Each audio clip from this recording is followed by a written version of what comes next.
इतना ताके नजर से बच के मिले तोहरा से ऐनी हो। अब का कर बजान पछता के जब दोसरा के भईनी हो।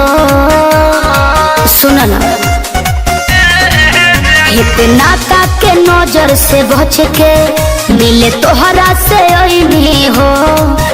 अब का कर बजान पछता के जब दोसरा के भईनी हो। अपना ललिया के कोई दी हमार बसवा काटाई गइल मोरो छवाई गइल दुआरा पाई तोर बारात जानू चल जाइबो पियावा के साथ जानू।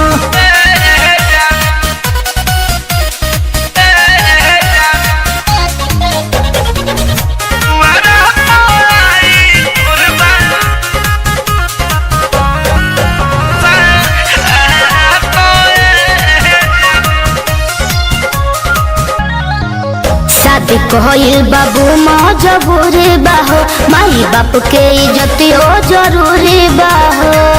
काहे के कसम खइलू हो जब दोसर के सजन बनैलू हो।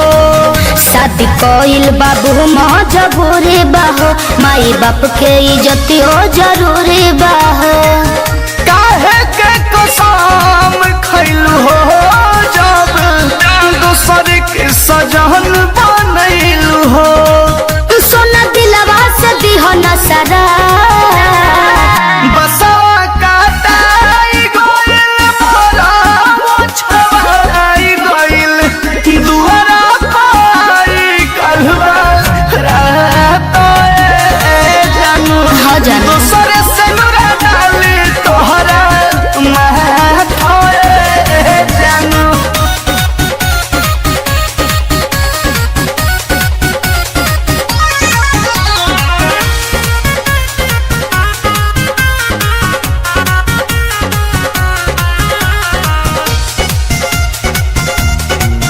जौन से नुरा डाली ओकर क्रियानो हो।